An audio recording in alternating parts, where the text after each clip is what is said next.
So today we're with my daughter and we're videoing, having a look through the new Good News Bible and doing a review on it.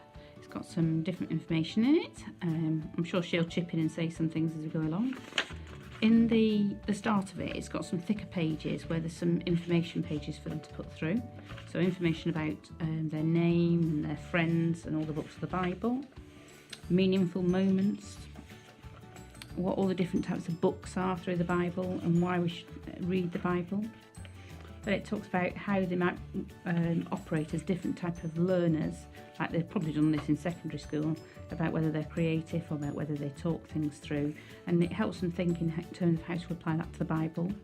Then it explains how a passage works, which of course as adults we all take for granted, but it tells them like, well, this is at the top of the page, this is the chapter you're reading, this is the page number, these are the other books that surround it. So information, again, some space for them to do a bit of creative, and then it's got some things to actually get them going. So it suggests for them to read Mark's Gospel or the Proverbs or some of the Psalms, and ideas for 5, 15 or 30 minute things. And then it also mentions films, which is really interesting because I nipped onto the Bible Society page, who are the people who are responsible for printing and putting together the Good News Bible, the support doing it together in collaboration, and they've done several videos all on there that are listed in the back of the book with information for you to be able to watch the videos, because there's some big questions that kids do go through, and it's good for them to be able to research those answers and know that they're going to get the good answers. Then there's some explanation of the timeline of the Bible, which I think is fascinating, and it's really good. My daughter noticed that what she quite likes is that there's loads and loads of different fonts throughout it, so it makes it more exciting to look at. And then here it's actually got a reading plan for them to be able to go through. So for new Christians, it's got a plan for a monthly, it's got a weekly, and it's got a Bible study of your own, and it goes over the page and it can be cut out and that can become their bookmark, obviously. At the start of each of the books there is one of these across the bottom which shows the timeline, which I think is such a great idea. So as you can see again across the bottom, there's another one there.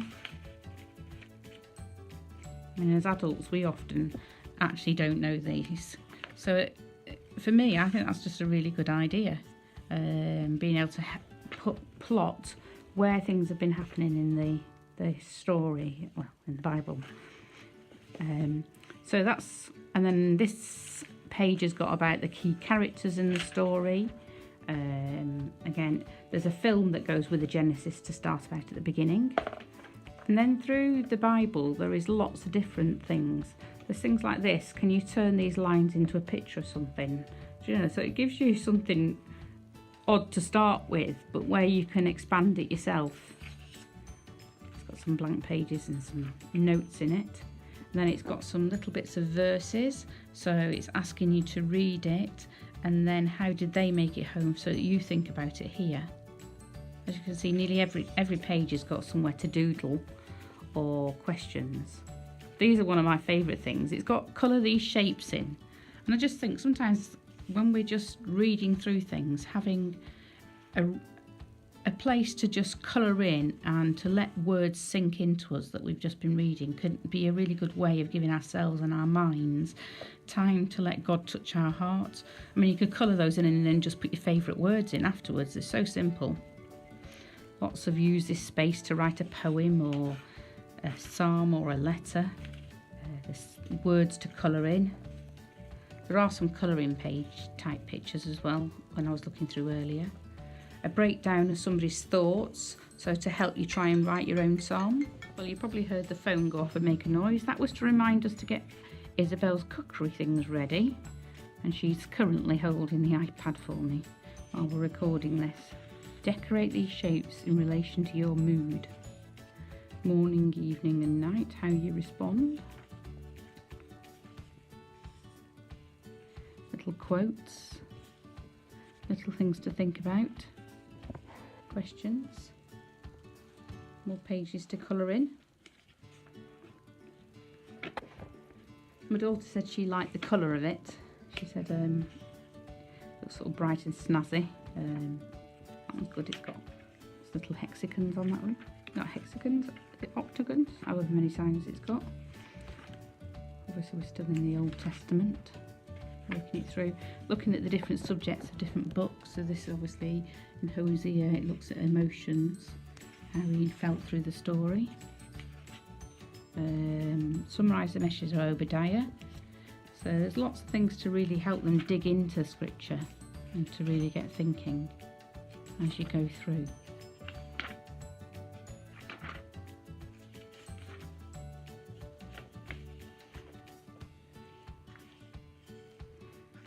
I think it's nice that they've suggested that they start at Mark's Gospel, because I think that's one of the shortest and easiest ones to start with. So it gives them a starting place to start with. Grace, and the word grace is explained. Approval or kindness, especially in the Christian religion, that is freely given to God, by God to all humans. And that's from the dictionary. So it's always got little quotes in them from other places. Summary of the book of Romans for them to obviously go back and do afterwards. And again, it's got this timeline going across the bottom. So there's lots of stuff like that in it. Different pages to pick out. Obviously you don't want to see every single page that I'm going through. Big one down the side there, fearless. An explanation of sin, the offence of breaking of a religious or moral law. And then this is another bit that I just really love at the back, that I think is where they've obviously worked in collaboration with other youth and kids. It's all the big issues and the big questions that kids have. So it discusses things like bullying, evangelism, comparison. It suggests them some verses and gives them something to think about. Things like hurting yourself, so it even suggests some places to go for help. How to live differently in identity, lots of different things. I mean, it's really good to see that there's things on mental health for youth, just because it's so paramount now with lots of kids around, and social media, things to do about exams, worry. So all those key issues that my daughter said, yeah, we all get those, and we need to be able to have somewhere to talk about it. And then on this back page, there's a list of all the videos, which is what I was referring to earlier as being available online. So things like Why to Trust the Bible and some of the other ones, things like Silent Suffering, all of those have been made in collaboration with the Bible so that kids can see it in another visual way to be able to interact. I've not actually had a chance to listen to any of the videos yet myself.